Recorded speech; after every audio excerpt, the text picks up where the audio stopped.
بسم اللہ الرحمن الرحیم۔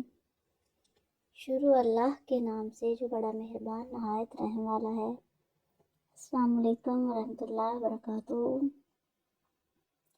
اسلامک سینٹر چینل میں خوش آمدید۔ ویورز، جس طرح آپ کو اس چینل پہ بہت سی اسلامی تاریخ کے بارے میں معلومات ملتی رہتی ہیں، تمام انبیاء کرام کے حالات و واقعات، ان کے معجزات کے بارے میں معلومات ملتی ہیں، ان کے بارے میں ویڈیو ملتی ہیں آپ کو،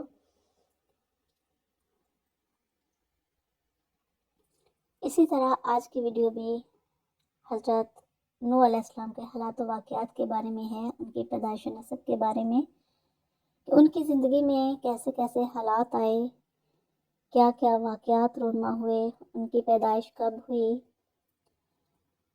ان کا سلسلہ نسب کیا ہے، سارا کچھ اس ویڈیو میں آپ کو سننے کو ملے گا۔ ویڈیو کو اینڈ تک ضرور دیکھیے گا، اسکپ کر کے ویڈیو نہیں دیکھنا ہے، کیونکہ اگر آپ اسکپ کر کے ویڈیو کو دیکھیں گے تو اس میں سے کوئی نہ کوئی واقعہ جو ہے وہ رہ جائے گا۔ اپنے اسلامی تاریخی علم کے اضافے کے لیے اس ویڈیو کو اینڈ تک ضرور دیکھیے گا۔ تو آئیے بڑھتے ہیں ویڈیو کی طرف اور جانتے ہیں حضرت نوح علیہ السلام کے حالات و واقعات اور پیدائش و نسب۔ نوح بن مالک بن متوشلخ بن خنوخ اور یادریس بن یرد بن مہلائل بن کینن بن انوش بن شیس بن آدم ابو البشر کے بیٹے ہیں۔ ابن جریر وغیرہ کے قول کے مطابق نوح علیہ السلام کی پیدائش آدم علیہ السلام کی وفات کے 126 برس بعد ہوئی۔ اہل کتاب کی تاریخ کے مطابق نوح علیہ السلام کی پیدائش اور آدم علیہ السلام کی وفات کے درمیان 146 برس کا فاصلہ ہے۔ حضرت ابو امامہ رضی اللہ تعالیٰ عنہ سے ایک مرفوع حدیث میں ہے کہ ایک شخص نے رسول کریم صلی اللہ علیہ وآلہ وسلم سے سوال کیا کہ کیا آدم علیہ السلام نبی تھے؟ آپ صلی اللہ علیہ وسلم نے ارشاد فرمایا، ہاں، ان کو اللہ تعالیٰ سے کلام کرنے کا شرف حاصل ہوا ہے۔ پھر اس نے سوال کیا کہ حضرت نوح علیہ السلام اور حضرت آدم علیہ السلام کے درمیان کتنا فاصلہ ہے؟ آپ صلی اللہ علیہ وسلم نے فرمایا 10 قرن۔ حضرت ابن عباس رضی اللہ تعالیٰ عنہ سے مروی ہے کہ آدم اور نوح علیہ السلام کے درمیان 10 قرن ہیں اور وہ سب اسلام پر تھے۔ اگر ایک قرن سے مراد 100 سال ہوں تو حضرت نوح علیہ السلام اور حضرت آدم علیہ السلام کے درمیان 1000 سال کا فاصلہ تو لازمی اور ضروری ہوگا۔ اور حضرت ابن عباس رضی اللہ تعالیٰ عنہ نے ان سب زمانے والوں کے اسلام پر ہونے کا ذکر کیا ہے، اور یہ اس بات کی نفی نہیں کرتا، بلکہ ممکن ہے کہ ان دونوں کے درمیان اس سے بھی زیادہ عرصہ ہو اور وہ اسلام پر نہ ہوں، لیکن حضرت ابو امامہ رضی اللہ تعالیٰ عنہ کی حدیث صرف 10 زمانوں پر دلالت کرتی ہے، اور حضرت ابن عباس رضی اللہ تعالیٰ عنہ کی حدیث میں یہ بات زائد ہے کہ وہ سب اسلام پر تھے۔ حضرت ابو امامہ رضی اللہ تعالیٰ عنہ اور حضرت ابن عباس رضی اللہ تعالیٰ عنہ کے درمیان روایات کا مفہوم اہل تاریخ اور اہل کتاب کی اس بات کی تردید کرتا ہے کہ قابیل اور اس کے بیٹے آگ کے پجاری تھے، اور اگر ایک قرن سے مراد لوگوں کے زمانے کا ایک گروہ مراد لیا جائے، جیسے کہ قرآن مجید میں سورۃ الاسراء میں فرمایا گیا ہے، اور کتنی ہی نسلیں ہیں جو ہم نے نوح کے بعد ہلاک کیں۔ سورۃ المومنون میں اللہ تعالیٰ نے ارشاد فرمایا، پھر ان کے بعد ہم نے دوسری نسلیں پیدا کیں۔ سورۃ الفرقان میں اللہ تعالیٰ نے ارشاد فرمایا، اور ان کے درمیان بہت سی نسلوں کو تباہ کیا۔ سورۃ مریم میں اللہ تعالیٰ کا ارشاد ہے، اور ہم نے ان سے پہلے بہت ہی امتیں ہلاک کر دیں۔ سورۃ یاسین میں ارشاد باری تعالیٰ ہے، کیا انہوں نے نہیں دیکھا کہ ان سے پہلے ہم کتنی قوموں کو اس طرح ہلاک کر چکے ہیں؟ نبی کریم صلی اللہ علیہ وسلم کا ارشاد ہے، بہترین زمانہ میرا زمانہ ہے، اور یہ بات بھی اہل علم اور اہل تواریخ کے ہاں مسلم ہے کہ حضرت نوح علیہ السلام سے پہلے ایک اور دور اور زمانے کے لوگ لمبی لمبی عمریں پاتے اور لمبا عرصہ زندہ رہتے تھے۔ اس لحاظ سے تو حضرت آدم علیہ السلام اور حضرت نوح علیہ السلام کے درمیان ہزاروں سال کا فاصلہ ہوگا۔ مختصر طور پر یہ بات ہے کہ جب بتوں اور شیاطین کی عبادت شروع ہوئی اور لوگ گمراہی اور کفر میں مبتلا ہو گئے تو اللہ تعالیٰ نے نوح علیہ السلام کو نبی بنا کر مبعوث فرمایا اور اپنے بندوں پر رحمت فرمائی، اور زمین والوں کی طرف یہ پہلے رسول تھے۔ جیسے کہ حدیث شفاعت میں ہے کہ قیامت کے دن لوگ اکٹھے ہو کر ان کے پاس جائیں گے اور کہیں گے کہ آپ سب سے پہلے رسول ہیں۔ دیکھتے ہیں کہ بعثت کے وقت حضرت نوح علیہ السلام کی عمر کتنی تھی۔ ابن جریر وغیرہ کے قول کے مطابق نوح علیہ السلام کی قوم کو بمراسب کہا جاتا تھا۔ بعثت کے وقت حضرت نوح علیہ السلام کی عمر کتنی تھی اس کے بارے میں کئی اقوال ہیں۔ ایک 50 سال، 350 سال، 480 سال۔ ابن جریر نے ان اقوال کا تذکرہ کر کے آخری قول حضرت ابن عباس رضی اللہ تعالیٰ عنہ کی طرف منسوب کیا ہے۔ اللہ تعالیٰ نے حضرت نوح علیہ السلام اور آپ کی قوم کے حالات اور کفر کرنے والوں پر طوفان کی صورت میں عذاب نازل کرنے کا ذکر کیا ہے، اور پھر نوح علیہ السلام اور کشتی والوں کو اللہ نے مہلت کیسے دی، یہ تمام حالات و واقعات اللہ تعالیٰ نے قرآن مجید میں بھی بیان کیے ہیں۔ ان کے بارے میں سورۃ نوح مکمل بھی نازل ہوئی ہے۔ سورۃ الاعراف میں ارشاد باری تعالیٰ ہے، ہم نے نوح کو ان کی قوم کے پاس بھیجا، چنانچہ انہوں نے کہا، اے میری قوم کے لوگو، اللہ کی عبادت کرو، اس کے سوا تمہارا کوئی معبود نہیں ہے۔ یقین جانو مجھے سخت اندیشہ ہے کہ تم پر ایک زبردست دن کا عذاب نہ آ کھڑا ہو۔ ان کی قوم کے سرداروں نے کہا، ہم تو یقینی طور پر دیکھ رہے ہیں کہ تم کھلی گمراہی میں مبتلا ہو۔ نوح علیہ السلام نے جواب دیا، اے میری قوم، مجھے کوئی گمراہی نہیں لگی مگر میں رب العالمین کا بھیجا ہوا پیغمبر ہوں۔ میں تمہیں اپنے رب کے پیغامات پہنچاتا ہوں اور تمہارا بھلا چاہتا ہوں۔ مجھے اللہ کی طرف سے ایسی باتوں کا علم ہے جن کا تمہیں پتہ نہیں ہے۔ بھلا کیا تمہیں اس بات پر تعجب ہے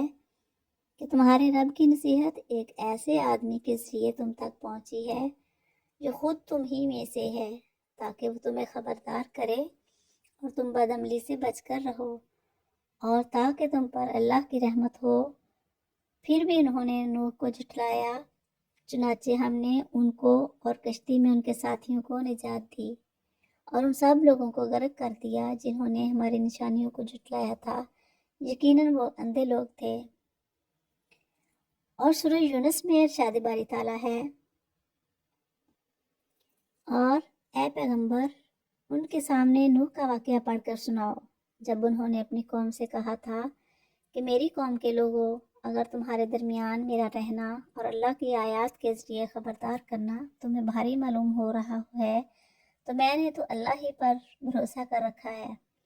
اب تم اپنے شریکوں کو ساتھ ملا کر میرے خلاف اپنی تدبیروں کو خوب پختہ کر لو، پھر جو تدبیر تم کرو وہ تمہارے دل میں کسی گھٹن کا باعث نہ بنے، بلکہ میرے خلاف جو فیصلہ تم نے کیا ہو اسے دل کھول کر گزرو اور مجھے ذرا بھی مہلت نہ دو۔ پھر بھی اگر تم نے منہ موڑے رکھا تو میں نے تم سے اس تبلیغ پر کوئی اجرت تو نہیں مانگی، میرا اجر کسی اور نے نہیں، اللہ نے ذمہ لیا ہے، اور مجھے یہ حکم دیا گیا ہے کہ میں فرما بردار لوگوں میں شامل رہوں۔ پھر ہوا یہ کہ ان لوگوں نے نوح کو جھٹلایا، اور نتیجہ یہ ہوا کہ ہم نے نوح کو اور جو لوگ ان کے ساتھ کشتی میں تھے انہیں بچا لیا، اور ان کو کافروں کی جگہ زمین میں بسایا، اور جن لوگوں نے ہماری نشانیوں کو جھٹلایا تھا انہیں طوفان میں غرق کر دیا۔ اب دیکھو کہ جن لوگوں کو خبردار کیا تھا ان کا انجام کیسے ہوا۔ اور سورہ ہود میں ارشاد باری تعالیٰ ہے، اور ہم نے نوح کو ان کی قوم کے پاس یہ پیغام دے کر بھیجا کہ میں تمہیں اس بات سے صاف صاف آگاہ کرنے والا پیغمبر ہوں کہ اللہ کے سوا کسی اور کی عبادت نہ کرو۔ یقین جانو مجھے تم پر ایک دکھ دینے والے دن کے عذاب کا اندیشہ ہے۔ اس پر ان کی قوم کے وہ سردار لوگ جنہوں نے کفر اختیار کر لیا تھا کہنے لگے کہ ہمیں تو اس سے زیادہ تم میں کوئی بات نظر نہیں آ رہی کہ تم ہم جیسے ہی ایک انسان ہو، اور ہم یہ بھی دیکھ رہے ہیں کہ صرف وہ لوگ تمہارے پیچھے لگے ہیں جو ہم میں سب سے زیادہ بحثیت ہیں، اور وہ بھی سطحی طور پر رائے قائم کر کے، اور ہمیں تم میں سے کوئی ایسی بھی دکھائی نہیں دیتی جس کی وجہ سے ہم پر تمہیں کوئی فضیلت حاصل ہو، بلکہ ہمارا خیال تو یہ ہے کہ تم سب جھوٹے ہو۔ نوح نے کہا، اے میری قوم،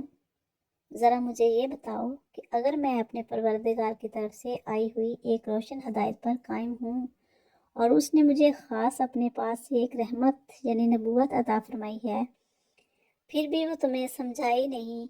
دے رہی، تو کیا ہم اس کو تم پر زبردستی مسلط کر دیں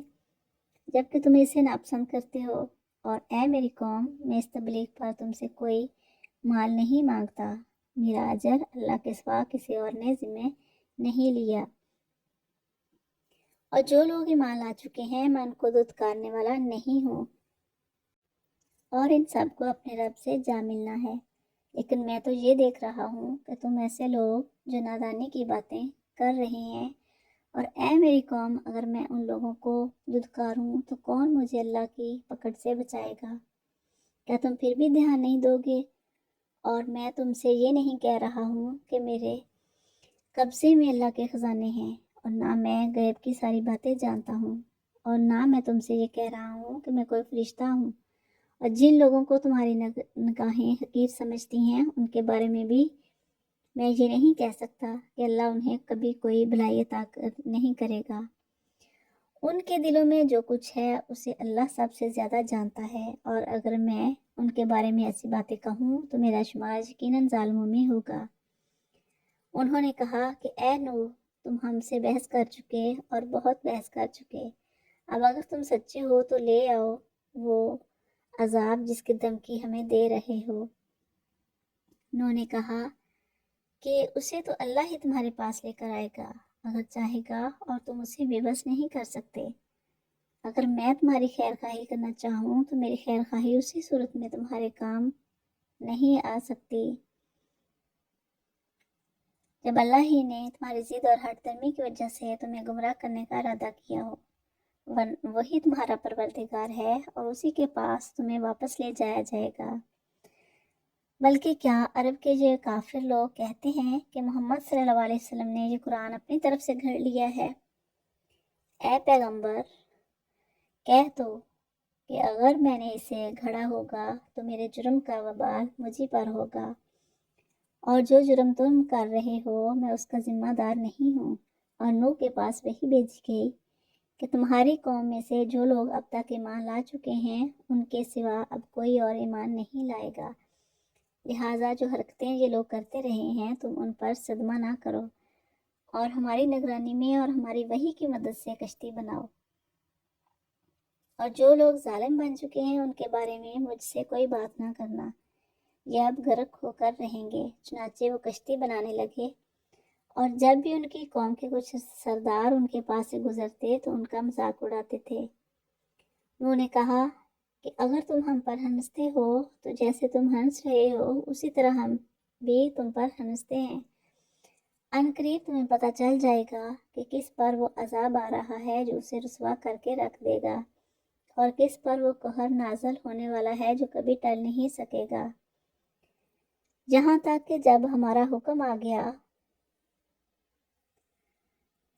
اور تنور ابل پڑا تو ہم نے نوح سے کہا کہ اس کشتی میں ہر قسم کے جانوروں میں سے دو دو کے جوڑے سوار کر لو، اور تمہارے گھر والوں میں سے جن کے بارے میں کہا جا چکا ہے کہ وہ کفر کی وجہ سے غرق ہوں گے، ان کو چھوڑ کر باقی گھر والوں کو بھی اور جتنے لوگ ایمان لائے ہیں ان کو بھی ساتھ لے لو۔ اور تھوڑے سے ہی لوگ تھے جو ان کے ساتھ ایمان لائے تھے، اور نوح نے ان سب سے کہا کہ اس کشتی میں سوار ہو جاؤ، اس کا چلنا بھی اللہ کے نام سے ہے اور لنگر ڈالنا بھی۔ یقین رکھو کہ میرا پروردگار بہت بخشنے والا بڑا مہربان ہے۔ اور وہ انہیں لے کر کشتی پہاڑوں جیسی موجوں کے درمیان چلی جاتی ہے۔ اور نوح نے اپنے اس بیٹے کو جو سب سے الگ تھا آواز دی کہ بیٹے ہمارے ساتھ سوار ہو جاؤ اور کافروں کے ساتھ نہ رہو۔ وہ بولا میں ابھی کسی پہاڑ کی پناہ لے لوں گا جو مجھے پانی سے بچا لے گا۔ نوح نے کہا آج اللہ کے حکم سے کوئی کسی کو بچانے والا نہیں ہے سوائے اس کے جس پر وہ ہی رحم فرما دے۔ اس کے بعد ان کے درمیان موج حائل ہو گئی اور ڈوبنے والوں میں وہ بھی شامل ہوا، اور حکم ہوا اے زمین اپنا پانی نگل لے اور اے آسمان تھم جا۔ چنانچہ پانی اتر گیا اور سارا قصہ چکا دیا گیا۔ کشتی جو دی پہاڑی پر آ ٹھہری اور کہہ دیا گیا کہ بربادی ہے اس قوم کی جو ظالم ہو۔ اور نوح نے اپنے پروردگار کو پکارا اور کہا اے میرے پروردگار، میرا بیٹا میرے گھر ہی کا ایک فرد ہے، اور بے شک تیرا وعدہ سچا ہے اور تو سارے حاکموں سے بڑھ کر حاکم ہے۔ اللہ نے فرمایا اے نوح، یقین جانو وہ تمہارے گھر والوں میں سے نہیں ہے، وہ تو ناپاک عمل کا پلندہ ہے، لہٰذا مجھ سے ایسی چیز نہ مانگو جس کی تمہیں خبر نہیں۔ میں تمہیں نصیحت کرتا ہوں کہ تم نادانوں میں شامل نہ ہو۔ نوح نے کہا اے میرے پروردگار، میں آپ کی پناہ مانگتا ہوں اس بات سے کہ آئندہ آپ سے وہ چیز مانگوں جس کا مجھے علم نہیں، اور اگر آپ نے میری مغفرت نہ فرمائی اور مجھ پر رحم نہ کیا تو میں بھی ان لوگوں میں شامل ہو جاؤں گا جو برباد ہو گئے ہیں۔ فرمایا گیا کہ اے نوح اب کشتی سے اتر جاؤ، ہماری طرف سے وہ سلامتی اور برکتیں لے کر جو تمہارے لیے بھی ہیں اور تمہارے ساتھ جتنی قومیں ہیں ان کے لیے بھی، اور کچھ قومیں ایسی ہیں جن کو ہم دنیا میں لطف اٹھانے کا موقع دیں گے، پھر ان کو ہماری طرف سے ایک دردناک عذاب آ پکڑے گا۔ اے پیغمبر، یہ غیب کی کچھ باتیں ہیں جو تمہیں وحی کے ذریعے بتا رہے ہیں، یہ باتیں نہ تم اس سے پہلے جانتے تھے نہ تمہاری قوم، لہٰذا صبر سے کام لو اور آخری انجام متقیوں ہی کے حق میں ہوگا۔ سورۃ الانبیاء میں ارشاد باری تعالیٰ ہے اور نوح کو بھی ہم نے حکمت اور علم عطا فرمایا، اور وہ وقت یاد کرو جب اس واقعے سے پہلے انہوں نے ہمیں پکارا تو ہم نے ان کی دعا قبول کی اور ان کو اور ان کے ساتھیوں کو بڑی باری مصیبت سے بچا لیا۔ جس قوم نے ہماری نشانیوں کو جھٹلایا تھا اس کے مقابلے میں ان کی مدد کی۔ حقیقت یہ ہے کہ وہ بہت برے لوگ تھے، اس لیے ہم نے ان سب کو غرق کر دیا۔ اور سورۃ المومنون میں اللہ تعالیٰ نے ارشاد فرمایا ہے اور ہم نے نوح کو ان کے قوم کے پاس بھیجا تھا، چنانچہ انہوں نے قوم سے کہا کہ اے میری قوم کے لوگوں، اللہ کی عبادت کرو، اس کے سوا تمہارا کوئی معبود نہیں ہے، بھلا کیا تم ڈرتے نہیں ہو ان پر؟ ان کی قوم کے کافر سرداروں نے ایک دوسرے سے کہا اس شخص کی اس کے سوا کوئی حقیقت نہیں کہ تم ہی جیسا ایک انسان ہے جو تم پر اپنی برتری جمانا چاہتا ہے، اور اگر اللہ چاہتا تو فرشتے نازل کر دیتا۔ یہ بات تو ہم نے اپنے پچھلے باپ دادوں میں کبھی نہیں سنی۔ رہا یہ شخص تو یہ اور کچھ نہیں، ایک ایسا آدمی ہے جسے جنون لاحق ہو گیا ہے، اس لیے کچھ وقت تک اس کا انتظار کر کے دیکھ لو کہ شاید اپنے حفاظ میں آ جائے۔ نوح نے کہا یا رب، ان لوگوں نے مجھے جس طرح جھوٹا بنایا ہے اس پر تو ہی میری مدد فرما۔ چنانچہ ہم نے ان کے پاس وحی بھیجی کہ تم ہماری نگرانی میں اور ہماری وحی کے مطابق کشتی بناؤ، پھر جب حکم آیا جائے اور تنور ابل پڑے تو ہر قسم کے جانوروں میں سے ایک ایک جوڑا لے کر اس سے بھی کشتی میں سوار کر لینا، اور اپنے گھر والوں کو بھی سوائے ان کے جن کے خلاف پہلے ہی حکم صادر ہو چکا ہے، اور ان ظالموں کے بارے میں مجھ سے کوئی بات نہ کرنا، یہ بات طے ہے کہ سب غرق کیے جائیں گے۔ پھر جب تم اور ہم تمہارے ساتھی کشتی میں ٹھیک ٹھاک بیٹھ چکے تو کہنا شکر ہے اللہ کا جس نے ہمیں ظالم لوگوں سے نجات عطا فرمائی، اور کہنا یا رب مجھے ایسا اترنا نصیب کر جو برکت والا ہو اور تو بہترین اتارنے والا ہے۔ اس سارے واقعے میں بڑی نشانیاں ہیں اور یقینی بات ہے کہ ہمیں آزمائش تو کرنی ہی کرنی تھی۔ سورہ شعراء میں اللہ تعالیٰ نے ارشاد فرمایا ہے، نوح کی قوم نے پیغمبروں کو جھٹلایا جبکہ ان کے بھائی نوح نے ان سے کہا کہ تم اللہ سے نہیں ڈرتے ہو، یقین جانو کہ میں تمہارے لیے ایک امانت دار پیغمبر ہوں، لہٰذا تم اللہ سے ڈرو اور میری بات مانو، اور میں تم سے اس کام پر کسی قسم کی کوئی اجرت نہیں مانگتا، میرا اجر تو صرف اسی ذات نے اپنے ذمے لے رکھا ہے جو سارے دنیا جہان کی پرورش کرتی ہے، لہٰذا تم اللہ سے ڈرو اور میری بات مانو۔ وہ لوگ بولے، کیا ہم تم پر ایمان لے آئیں حالانکہ بڑے نیچے درجے کے لوگ تمہارے پیچھے لگے ہوئے ہیں؟ انہوں نے کہا، میں کیا جانوں کہ وہ کیا کام کرتے ہیں، ان کا حساب لینا کسی اور کا نہیں میرے پروردگار کا کام ہے، کاش تم سمجھ سے کام لو، اور میں ان مومنوں کو دھتکار کر اپنے سے دور نہیں کر سکتا، میں تو بس ایک خبردار کرنے والا ہوں جو تمہارے سامنے حقیقت کھول کر رکھ رہا ہوں۔ اور وہ کہنے لگے، اے نوح، اگر تم باز نہ آئے تو تمہیں پتھر مار مار کر ہلاک کر دیا جائے گا۔ نوح نے کہا، میرے پروردگار، میری قوم نے مجھے جھٹلا دیا ہے، اب آپ میرے اور ان کے درمیان دو ٹوک فیصلہ کر دیجیے اور مجھے اور میرے مومن ساتھیوں کو بچا لیجیے۔ چنانچہ ہم نے انہیں اور ان کے ساتھیوں کو بھری ہوئی کشتی میں بچا لیا، پھر اس کے بعد باقی لوگوں کو غرق کر دیا۔ یقیناً اس سارے واقعے میں عبرت کا بڑا سامان ہے، پھر بھی ان میں سے اکثر لوگ ایمان نہیں لاتے، اور یقین رکھو کہ پروردگار صاحب اقتدار بھی ہے، بہت مہربان بھی۔ تو ویورز، یہ تھا حضرت نوح علیہ السلام کے حالات و واقعات اور پیدائش و نسب کا آدھا حصہ۔ باقی اگلا حصہ مکمل جو ہے وہ اگلی ویڈیو میں لے کر آؤں گی، ویڈیو بہت لمبی ہو رہی ہے، تو باقی حصہ دیکھنے کے لیے، سننے کے لیے میری اگلی ویڈیو کو ضرور دیکھیے گا تاکہ آپ حضرت نوح علیہ السلام کے حالات و واقعات کی پوری تفصیل جان سکیں۔ اگر ویڈیو پسند آئے تو لائک اور شیئر ضرور کریں، اپنے علمی اضافے اور میری چینل کی سپورٹ کے لیے